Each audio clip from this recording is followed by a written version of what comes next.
All right.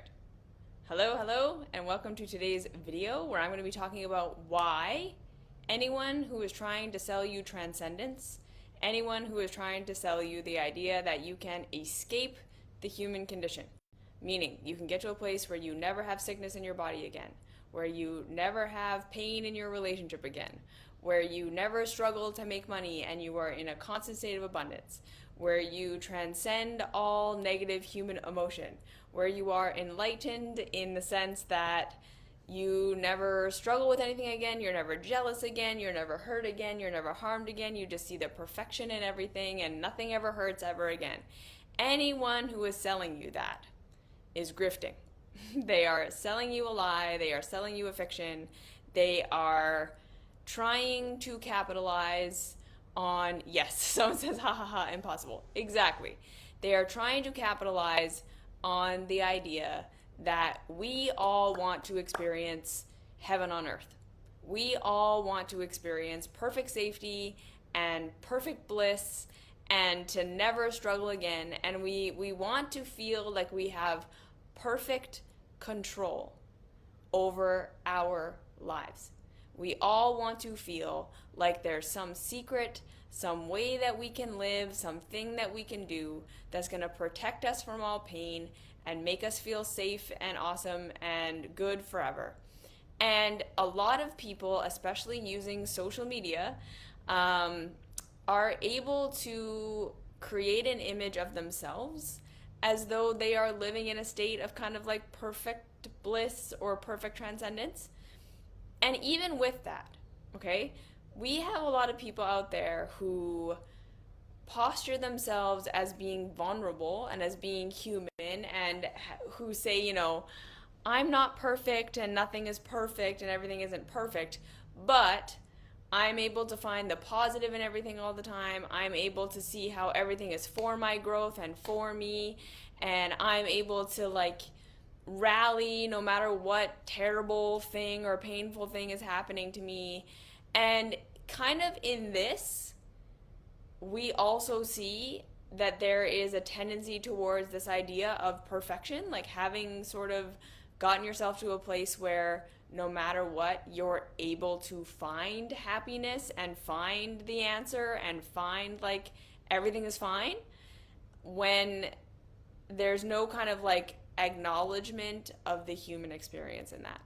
So that's what I want to talk about today. I want to talk about why transcendence and why even being able to see the positive all the time or see your power or see your way forward all the time isn't a reality in this human experience, and why we want to look for tools, and we want to look for tools to help us absolutely find our power, tools to help us find positivity, tools to help us find how we're going to take whatever thing happened to us and make it into something positive. That's great.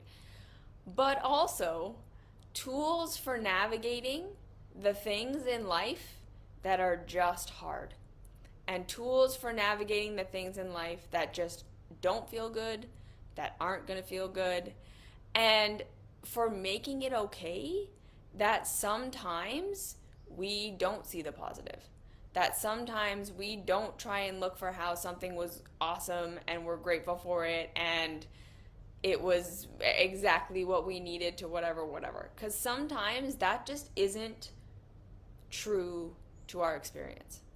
And sometimes the idea that there's something positive and something good and something amazing in everything becomes a spiritual bypass and becomes a way that we, again, avoid ourselves and avoid our negative emotions and avoid the existential realities of being alive in a way that actually makes life worse.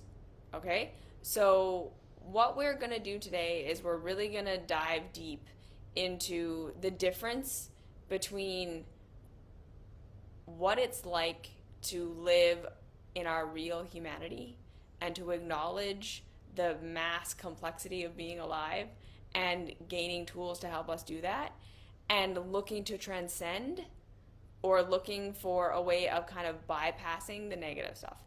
And then before we get into that, what is this? Questions. Okay. Can you share about your health journey the real and honest, genuinely curious, hoping to connect. I have actually. If you want to go back, you can look a few videos ago. I talked about my experience with chronic health issues. So if you want to watch that, you can go back and find that video. I think it happened like a month or so ago. You just have to scroll down and find it. Okay.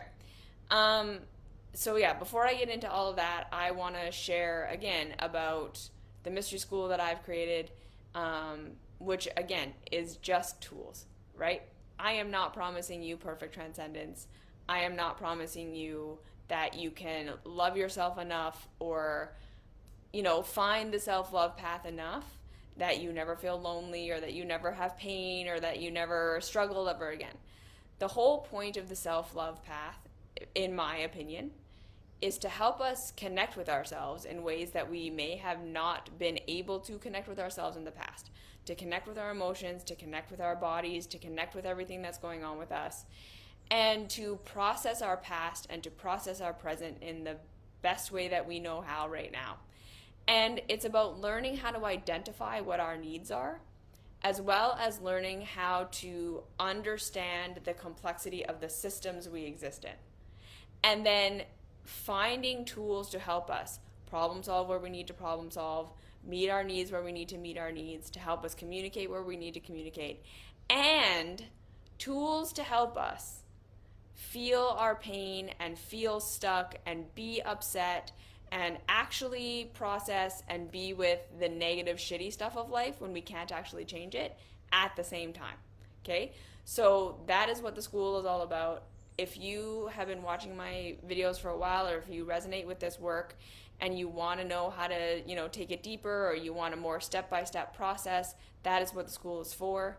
It's over 300 lessons of just every tool in the book that I can think of to help us navigate this life. So you can find the links in my Instagram link tree. You can find them in the box of wherever you're watching this. And I just want to put that out there. Okay. So let's get back to talking about transcendence and talking about how we can navigate this world that we live in, where especially on social media, pretty much everything is sold to us as though it is going to be the silver bullet for our lives. Pretty much everything that is sold to us with kind of grandiose promises and over the top, this is going to be the thing that changes your life forever. And learning how to navigate that, learning how to understand where something can be helpful, where something can be a tool you're going to put in your toolbox, where something really actually is going to be something beneficial for you, without investing so much in it that you're looking for it to be the solution to all of your problems, or that you're believing that it's going to, like, if I micro focus on this thing enough and I invest in this thing enough, it's going to heal everything in my life, to the point that it does obfuscate the benefits of the tool that actually could happen. And again, it keeps us locked in these cycles where we're constantly looking for the perfect thing that's going to make our life perfect, and then not finding the tools and not finding the steps that really could make our lives better. Okay? So this is my main point with this entire talk, and I'm going to say it right now. The main reason why looking for something to help us transcend is so negative or harmful is because it almost always blocks us from finding the tools and the steps that actually could make our lives better. Because while perfection doesn't exist, and getting to a place where we never struggle and we never suffer and we never have pain again isn't a reality, right? Where creating the perfect body that never gets sick again doesn't exist. Creating the perfect relationship where there's never any struggle or turmoil and it's all just great and we're perfectly satisfied forever doesn't exist. Getting to a mental state or an emotional state or a spiritual state where you see all as perfect and everyone as divine and everything is just bliss 24/7 doesn't exist, right? These ideas of perfection do not exist. But that does not mean that getting better and feeling better and permanent better doesn't exist. That does exist. It is absolutely 100% possible to get better in this life in a way where you don't go backwards again, in a way where you don't go to the dark places you used to go to, in a way where you don't experience the same fight over and over and over again. You don't experience the same health issue the way you've always experienced it over and over and over again. You find a career that actually works for you better than any other thing, and you can sustain it and maintain it for a while. That does exist. But in order to get to that better, a lot of the time, what we need is multiple steps, multiple tools, all of which do a little bit for us that we use in context of it actually being useful whenever it's useful. And it happens in phases and in steps and in a process. Okay? So when we are looking for the perfect thing, we are blocking ourselves from the actual path. And the actual path is always going to be steps, little improvements, and commitment over time. Okay? Because this is the other thing that often stops us from finding better in our lives, is that we are being told over and over and over again that if you just do this thing, you do it for 30 days, you do it for your, you go on a retreat, you do a healing session, whatever it is, that this one thing done really, really intensely for a short period of time will be the thing that fixes and changes and saves your life. Okay, so that is a distraction. That is a grift. That is always going to tap into our desire for perfection that comes simply with something we can understand as being straightforward, one answer. We do it really intensely for a short period of time. That's another big thing, another big kind of characteristic of these things that are sold to us as the perfect solution is it's going to be really hard and intense and change your life in every way for a short period of time, and then that gives us that feeling that we're doing something. It gives us that feeling of empowerment. It gives us that intensity that makes us focus in and narrow in on this one part of our life so we can micromanage every little thing about it, and that makes us feel powerful for a period of time. And then usually that thing does give us some results because we're doing something so extreme. Like a lot of the time, these I'm going to fix and heal and change your life things are big and dramatic and extreme. And again, that definitely just feeds into this feeling that we're doing something and that we found it. And then every little result we get reinforces in our mind that this is it. This is going to change everything. This is going to heal everything. This is the answer. And then when we get to the end of the program, or when we go home from the retreat, or when the session wears off, or just when we get to a point where we can no longer keep up with that intensity, we are then sold that we failed, that we did something wrong, that we weren't able to maintain it, that the session wore off, so now you just need another session, or you need a deeper session, or you need a more complex thing, or you need the next level, or the next layer, right? Whenever we do these life transcendence things and they don't work, so often when it doesn't work, because of the way the psychology had been set up for how they sold it to us, right? This is going to heal everything. It's super intense. It makes you focus in on one area of your life. It makes you feel like you have the answer, and it's going to be the answer. And every little solution and every little change that you see, your mind is going to have a bias to telling you that it's working and this is it, and see, this is proof. So then when you come to the end of the program or whatever and the results wear off, they can turn around and say it was you, and then they can continue to sell you for the rest of your life, right? Because they convinced you that their thing worked. They mentally convinced you that it worked by telling you what you wanted to hear, that all of your problems are because of this one thing. So if you just solve this one thing, it'll be everything. And we all want to believe that. We all want to buy into that. We all want a simplification. And then they made you do a really intense thing that was super outside of your norm, usually. And therefore, you got results.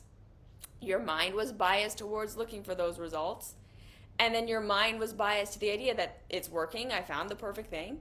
So then when it doesn't last, they can turn around and say, it was you failed, you did it wrong, you need to level up, you need the next level, you need the next retreat, you need the next thing, and then you keep spending money on them, even though literally their thing didn't work. They sold you a thing that didn't work. They sold you something and then it didn't deliver on its promise. And rather than you saying, oh, okay, you failed to deliver on your promise, this thing didn't work, we all go, yeah, you're right, it was me, I failed. Because, again, we want to believe that. We want to believe that it was us that failed it, that us that didn't do it right, that it was us, right? Rather than believing that the thing didn't work.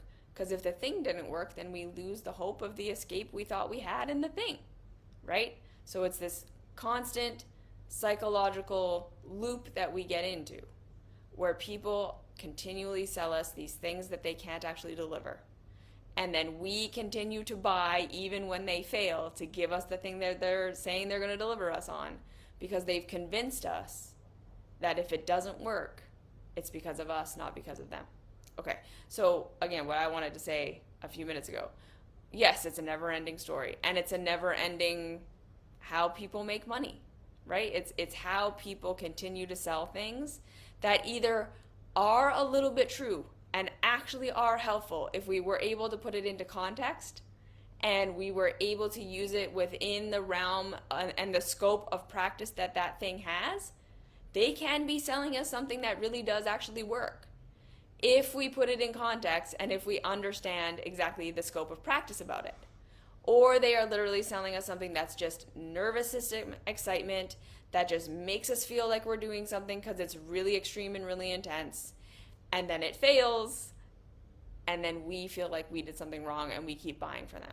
So when I first got into doing this work, and I first got onto YouTube back in like 2015, almost 10 years ago now, for a long time, for many, many years, there were people out there who were also making kind of like spiritual self-help, personal growth content, who were pushing these ideas of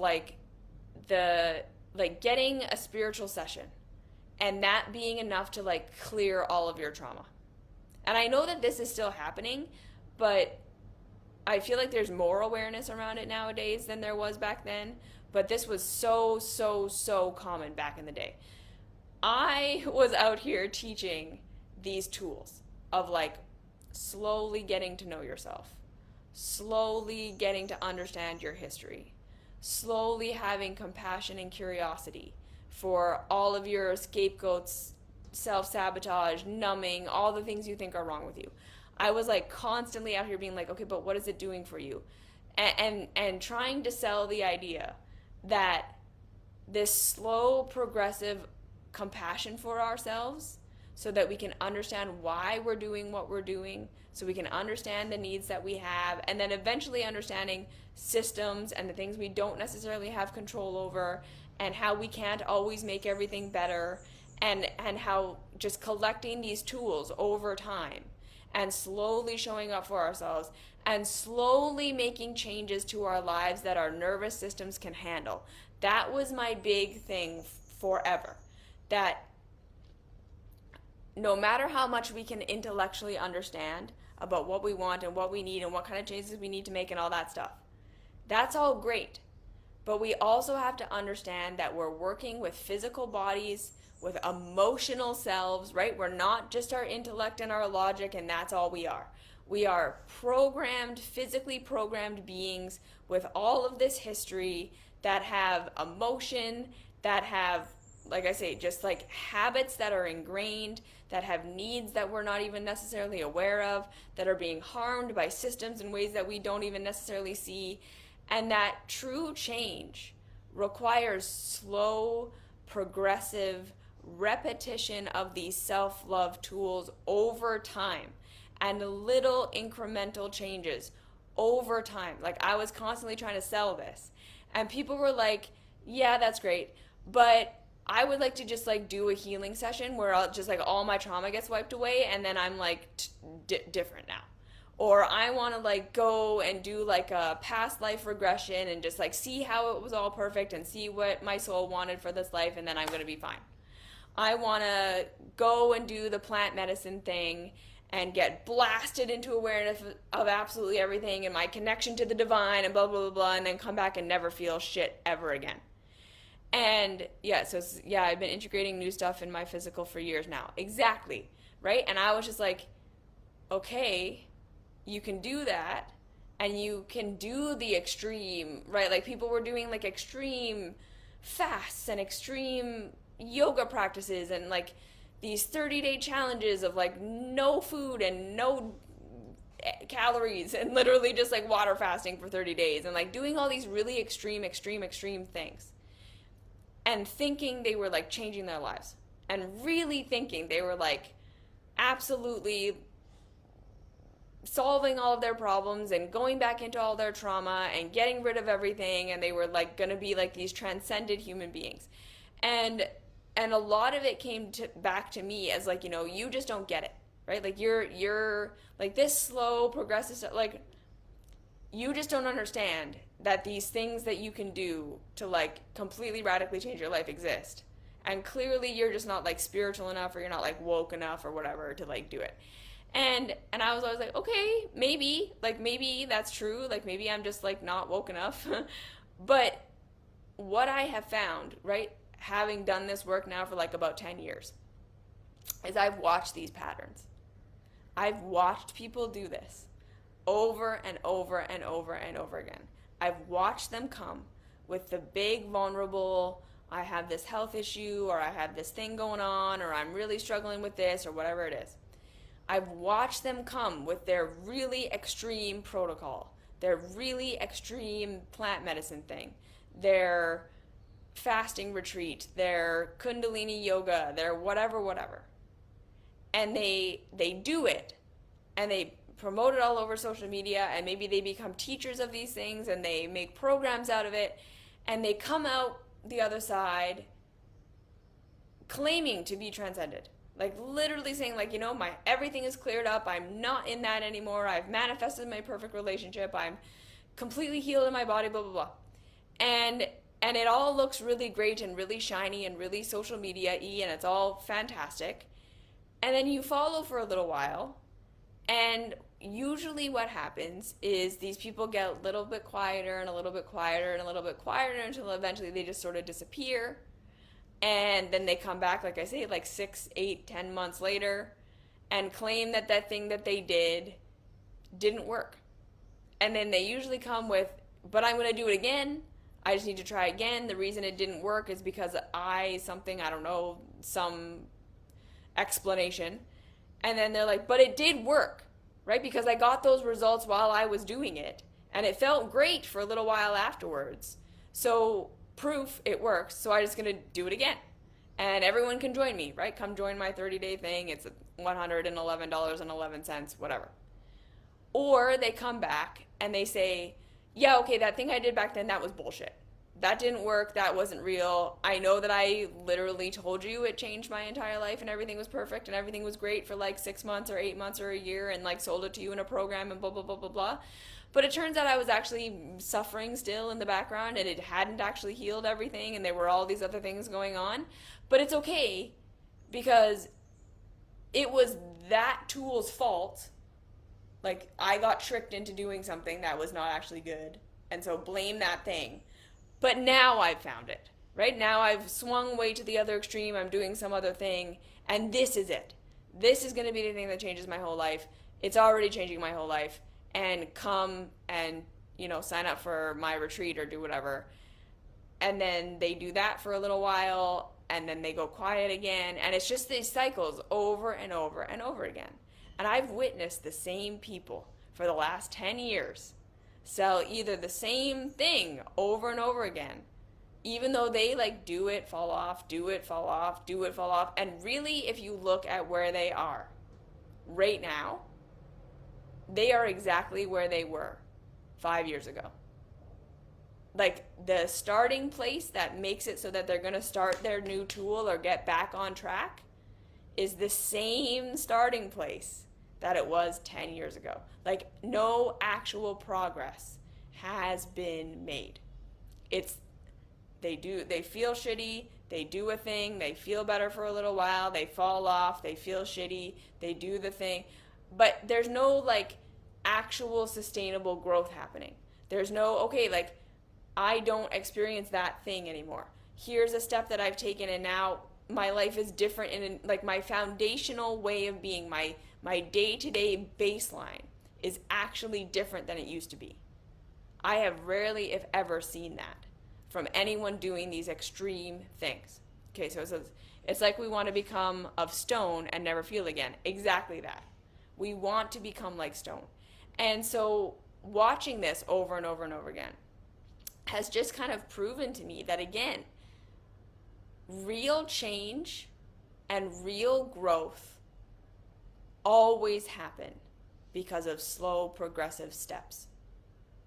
Unless you have a thing, because this does exist, where sometimes we have a problem that really isn't that complicated. We have a problem where the solution is pretty simple and we can just enact that solution and then we're good, right? Like sometimes we were like exposed to a toxin and we just like get rid of that thing and then our health issue clears up and we don't have that anymore. You know, like the solution is simple. Sometimes the relationship, we were just having like a little communication error and we just needed someone to like help us figure out where we were missing each other, and then we solved it, and that's good. And I do think that exists. Like small problems or like acute things that have acute solutions absolutely do exist. And then our new baseline is better. But when we are looking at systemic problems, when we are looking at chronic problems, when we are looking at trauma, when we are looking at chronic health issues, when we are looking at perpetually not being able to create a situation in our lives where we have stability, we always have to remember that, number one, we're probably looking at something that is multifaceted. We are looking at a situation that does not have one cause and one solution. We are almost always going to find that there is multiple causes and multiple solutions. The second thing is we want to understand that with systemic issues, we need to think of ourselves as people within a context. Because a lot of the self-help, spirituality, personal growth, I'm going to help you transcend teachings are all centered around this idea that our lives are happening purely and only because of us and the choices we have made as adults. That all of our problems are happening purely because of us and the choices we have made as adults. In other words, so much of the spirituality, self-help, personal growth, transcendence stuff does not want to look at the society we live in, the systems that we are a part of that affect us on a day-to-day basis. They don't want us to acknowledge all of the programming and all of the trauma and all of the misunderstanding that we experienced and that we grew up with in our childhoods that shaped our perception, the way we bias things, the way we perceive everything, and how we're making our choices as adults that don't just come from pure logic, we have it all figured out and we're just making awesome choices, or we have all this capacity to know everything and do everything perfectly and we're just choosing to fuck our lives up. Yeah? They don't want to acknowledge the systems They don't want us to think about context. They don't want us to think about our own personal life context. They don't want us to think about our societal context. They don't want us to think about familial context, because exactly what was just said here, that brings a lot of guilt, doesn't it? Exactly. Because then, again, we can constantly be manipulated into believing and thinking that all of our problems and everything about us is because of us on some level, which is a double-edged sword. Because on the one hand, when we can believe that everything is because of us, when we can believe that all of our pain and all of our problems are because of us on some level, that, number one, feeds directly into all of our childhood programming.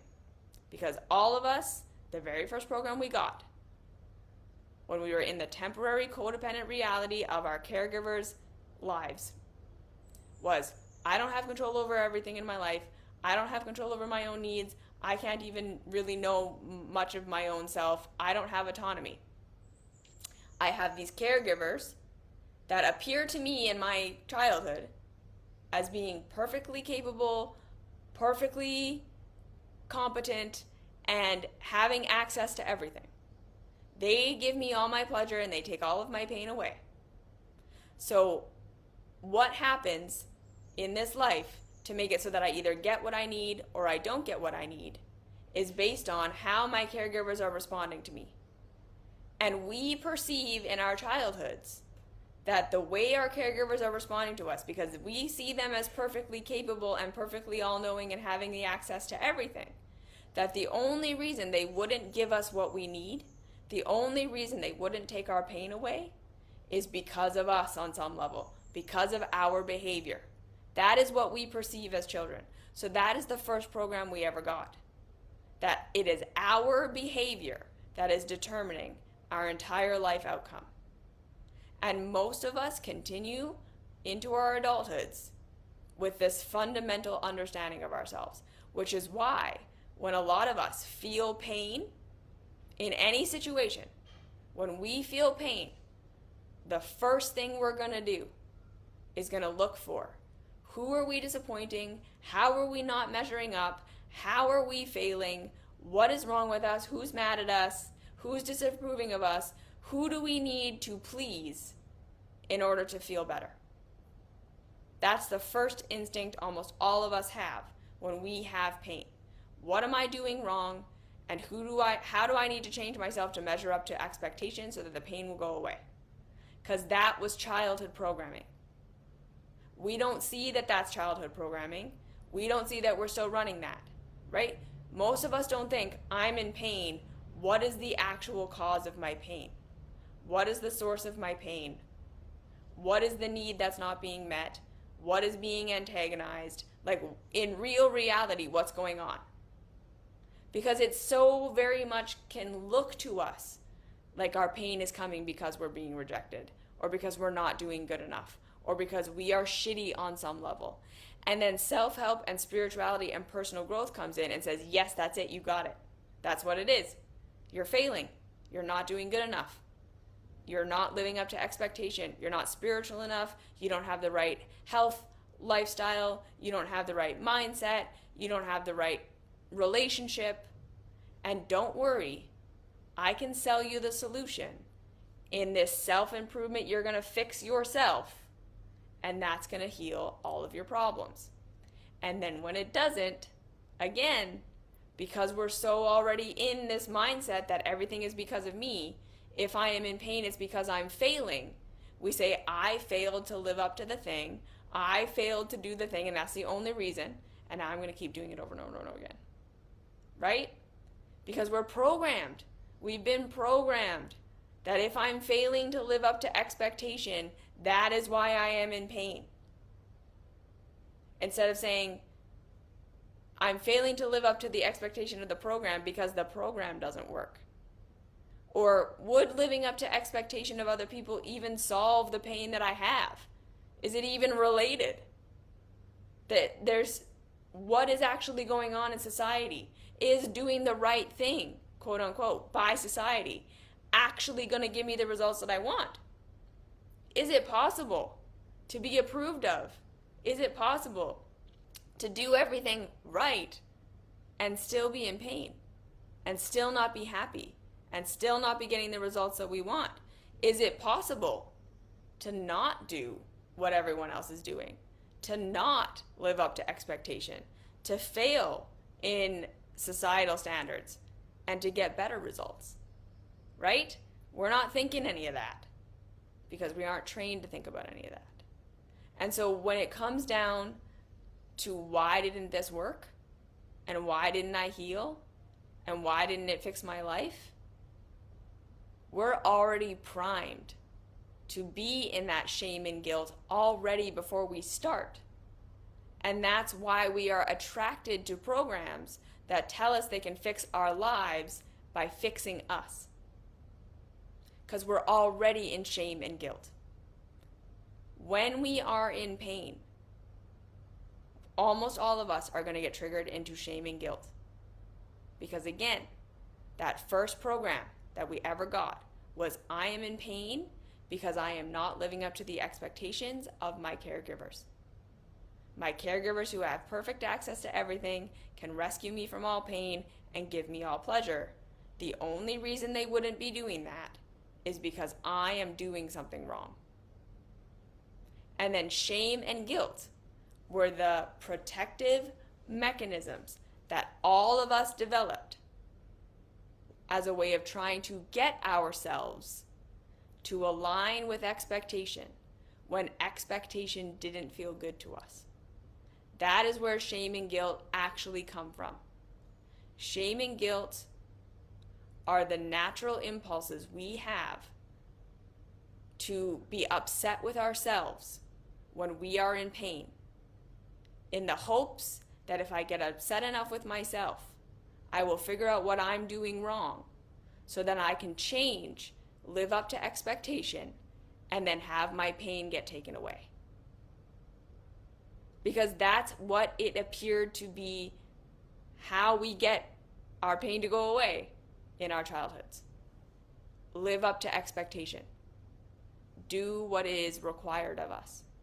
Be who the people around us want us to be, and don't be who the people don't want us to be. Look for what you did wrong to get you rejected and fix that.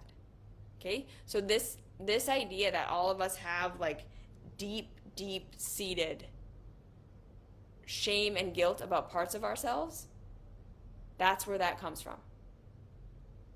We have existential dread and fear of parts of ourselves that got us rejected. Because again, from our understanding as children, anything that got us rejected made us unsafe. Anything that got us rejected made us unsafe. Any part of us that couldn't live up to expectation made us unsafe. Because to us, again, to get rejected by our caregivers who give us everything was to not get what we needed. So that shame and that guilt is being capitalized on over and over and over and over and over again in our self-help, personal growth, spirituality world. In every teaching that tells you that you can transcend the human experience if you just fix your mind, or do this one thing with your emotions, or this one thing with your body, or this one thing with your relationship, or whatever it is. They are absolutely tapping into that part of ourselves that is programmed to believe that perfection does exist if we just live up to expectation by perfecting ourselves. Yeah? And this is why so many of us live our entire lives feeling like we're failing all the time. Because we're not able to understand that what we're actually feeling is not failure. We're not actually feeling not good enough. We're not actually feeling like we're doing something wrong. We're feeling pain we don't know how to identify. We're feeling that we're not getting our needs met and we don't know how to identify our needs. We're feeling like we're struggling or we're suffering on some level, and instead of being able to look for what that actually is, what the real pain is, where the real pain is coming from, what is actually hurting and why, our bodies and our minds are programmed to look for how are you failing, how are you not living up to expectation. And that's what we go to over and over and over again. Where am I failing? What am I doing wrong? Look for the guru, look for the person to live up to their expectation, and then I'll feel better. And we do it over and over and over and over and again. And that's why, again, the main tool that I teach in this self-love path is compassion for yourself first thing. When you start to feel like you're not good enough, compassion for yourself. Because most of the time, there is real pain there. There is really something that is hurting in your life. But it's never, ever, ever, ever, ever that you aren't good enough, that you aren't worthy of love, that you are failing to live up to some sort of external expectation of God, of the universe, of whatever, and now you're being punished. There's always going to be what is my actual need? What is my actual desire? How am I being antagonized in a way that's causing me to not be able to get my needs met? There is a real reality of why you are in pain, but it's never that you're just failing or not good enough.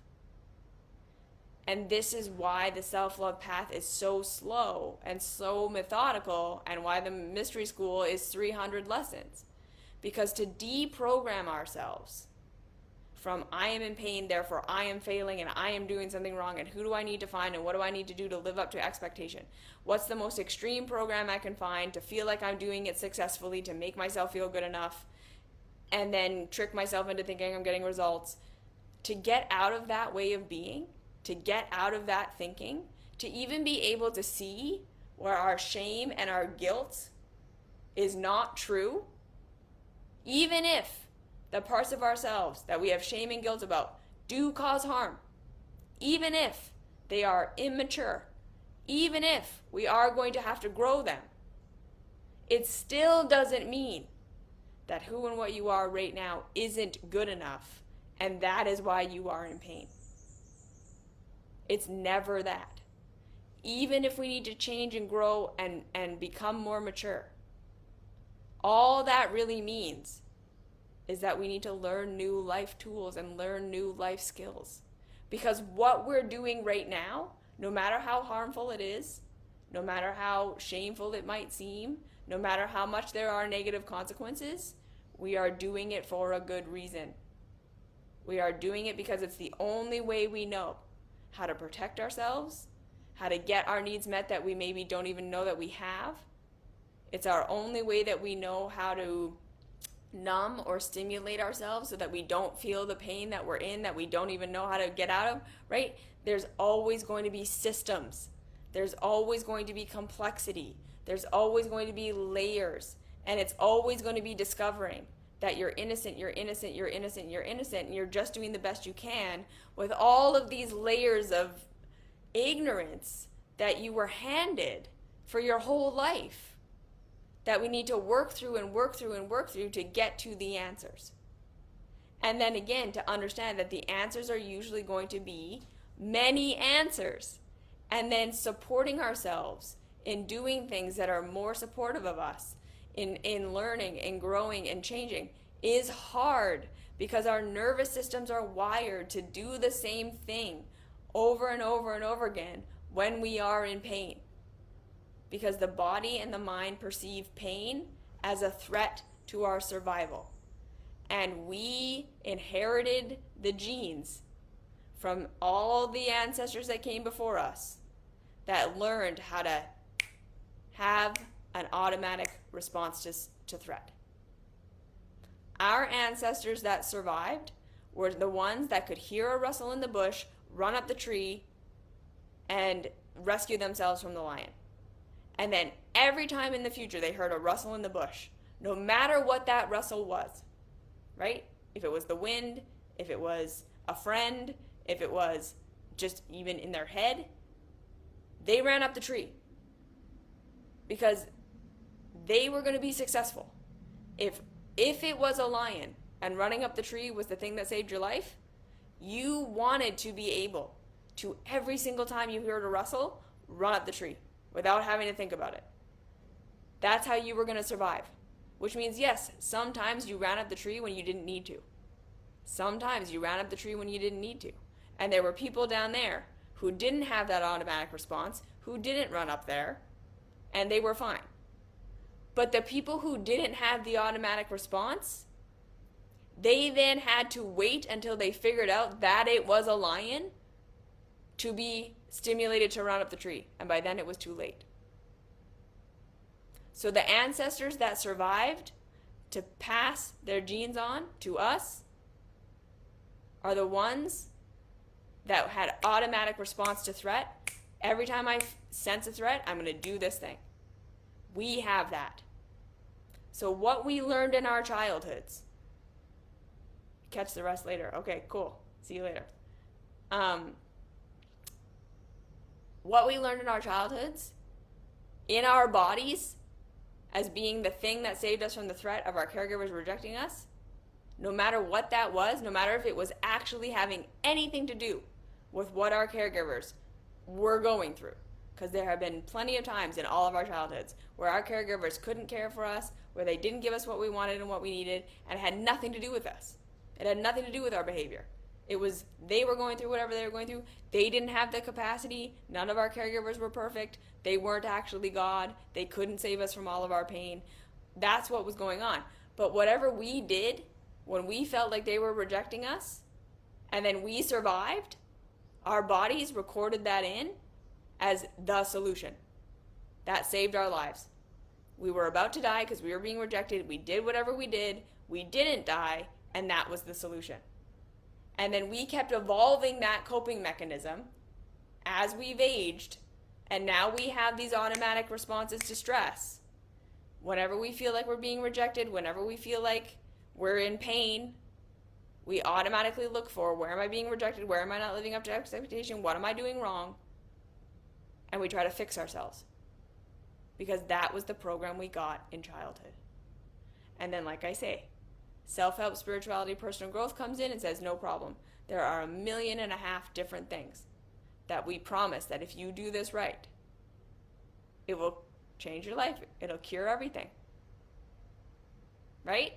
And then the more extreme it is, and the more you feel like you're being loved and approved of for doing the thing, and the worse you feel when you fall off the path, watch out for this too. When you're doing something to try to help you work forward in your life and you fall off, and the teacher or guru or whatever comes at you with guilt and shame and what did you do wrong and you suck, you got to be really, really, really aware of what they're tapping into when they do that.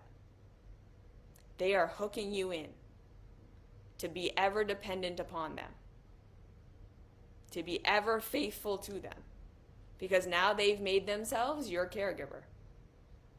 They are now stepping in the place of that perfect caregiver that you wanted as a child, and they're saying, yeah, you're failing the program now, you're not doing it right, you're falling off. That is wrong and bad about you, because the program is perfect, and if you can't do it, you failed. And then you want their approval even more. You want them to see you even more. And now you're hooked in even deeper. This is why whenever anyone in my program says, you know, I couldn't do it today, I fell off, I shamed myself, I hated myself, the first reaction is always, that's okay. That is normal. That is what being human is. You can't fuck this up.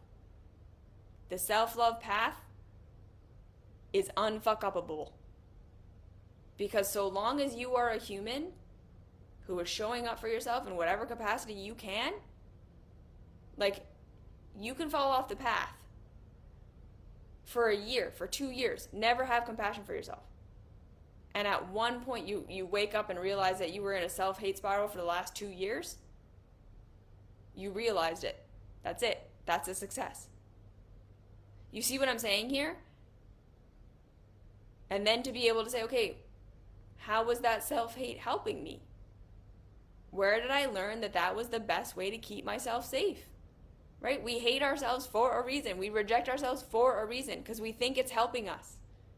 We're rejecting and hating and shaming parts of ourselves because we see them as existential threats to us. Because we haven't quite gotten to the place yet when we're in our adult consciousness and we can see that our pain is not because we have bad parts. That is really the journey that the whole mystery school takes us on.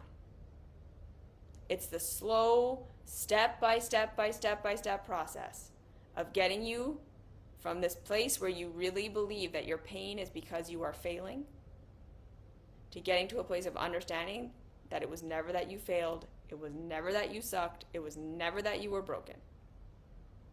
And that the more you can have compassion for yourself and just show up for the you that actually exists, the more you can start to get to know these parts of yourself that sabotage and blame and shame and guilt and do all that stuff, the more you're going to be able to understand what you actually want, what you actually need, and then how systems work and how you can build a life for yourself within what is, step by step that just gets better and better and better. That's what the whole point is. We are not going to transcend the human experience. We are never going to get to a place where we don't have negative emotions. And, like I said at the beginning of this, I don't even believe that it's necessarily healthy to strive to get to a place where you constantly can have a positive attitude about everything, where you can constantly be in a state of seeing the good in whatever's happening to you. Sometimes we just need tools for working through how shitty things are. Right? Like when we're chronically ill, there are going to be days and times where we don't want to hear how this is a blessing. We don't want to hear the good that's coming out of it. We don't want to be positive. We need to be allowed to grieve all the shit we're losing and all the stuff we don't get to do and all the things that we're missing in our lives because we're sick and the pain we're in that other people aren't in. And we need tools for making that okay. There are going to be times when we're in a relationship and it's just fucking shitty and it sucks and it's hard and we just need to vent and we need to get it out and we need to be upset and we don't want to have to be positive about it. There are going to be times when we look at our childhoods and we look at the shitty things that have happened to us and we don't look for how it made us stronger and how it made us better and all these things. And we just get validated that that was shitty and we shouldn't have had to go through that. That is a part of being alive that a lot of these transcendence things don't want to acknowledge. They don't want to acknowledge the pain of life that is real and that will always be a part of life. And therefore, we don't get tools for actually dealing with it. We get tools for trying to escape it, and then when we can't escape it, it feels even worse because now we feel like we failed. So now we're in pain that was going to be there anyways. We're struggling in a way we were going to struggle anyways. And instead of being able to actually just like process that and go through that, now we have on top of that these layers of, and this means that I'm failing. I'm failing my spiritual technique. I'm failing the thing I should be doing. I'm not good enough that I can't be happy and positive all the time. It's just, no. We need to learn that the actual life journey that is going to feel better is one where, yes, we can find steps, we can do things that our nervous systems can handle, we can make little change slowly over time so that your baseline is different a year from now than it is today. And that's not going to happen from doing some extreme thing most of the time. That's going to happen from little compassionate steps, little tools. We add this to my toolbox, I add this to my toolbox, I add this to my toolbox, and over time, things get incrementally better. There is no transcendence. And learning how to be in the shit when the shit is just shit. And not making that a new thing to be upset with ourselves about, a new thing to blame ourselves for. And again, understanding that sometimes we want to blame ourselves and be upset with ourselves because we think if I can just do it perfect and I can shame and blame myself enough, I'll make this pain go away. Because that's the program, right? If I fix myself enough, I will make all the pain go away. But the real reality is that's not it. It's never because you're bad or shitty or failing that you are in pain. Even if you need to change and grow, you're not in pain because you suck. You're doing everything you are doing because it's the best you know to do right here, right now. And if you're going to grow, you're going to grow because you were loved and supported, not because you were shamed and guilted. Because again, remember, that shame and guilt triggers us to do what we've always done. It triggers us to narrow our focus instead of looking for systems. It triggers us to blame ourselves for everything and trying to fix and change ourselves instead of learning to support ourselves and figuring out what we need and asking for help when we need that and systemic change where we need that, and to be able to embrace the complexities of life. So transcendence doesn't exist because life is too complex. Steps are always the way. It's disappointing because it means there's no perfect solution. But it means that there's actual possibility of progress. Because when we're looking for transcendence, what we're actually doing is cutting ourselves off from improvement at all. Because transcendence can never happen, and it distracts us from steps. Steps will make things better. They are going to be slow, they are going to be tedious, they are going to be boring, everyone is going to tell you you're not getting it. But in a year, in 2 years, in 3 years, your life will be completely different. Slow and steady. Little steps that your nervous system can handle, that you can actually integrate into your life and then do forever. Right? Like when people say that diets don't work, what they mean is most diets are not something you can healthfully stick to for the rest of your life. And if something gave you results for the short period of time, it's because you were doing that thing.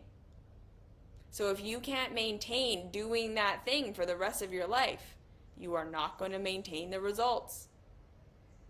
So if your healing process, whatever you're doing to change your life, is like taking up your whole life.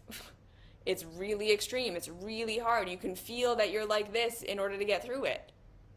You're not going to be able to maintain it. Not because you're a failure, but because it's too much.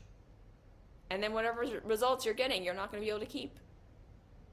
And it wasn't because of you. It was because the program didn't work. We need to bring the floor to you. That's what they say in yoga. If it's not sustainable and maintainable for you, it's not going to work. If it requires that you do something extreme and you're pushing yourself, it's not going to work. Like a little bit of pushing, okay, we make ourselves a little uncomfortable, yeah.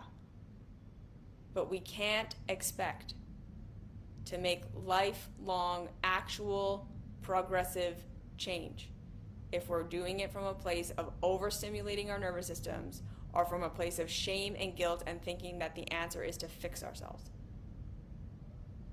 It's never going to work. We need steps from a place of self-support. Okay? Transcendence is always a grift. Whether they realize it's a grift or not, it doesn't matter. It just is. Look at whatever anyone's selling you as possibly a tool to add to your toolbox. Look at everything as, is this a step that I can take that makes me feel better, that I can see myself sustaining for a while? That is the healthy thing to look for. Steps exist. Progress exists. But it's slow and it's steady and it's over time. Okay? So again, check out the Mystery School for steps and progress. Check out all my free content. Steps and progress. Steps and progress. It will make your life better. Transcendence is the fastest way to being stuck. Okay? Okay. So thank you for watching. I'll see you next week. And until then, mwah, goodbye.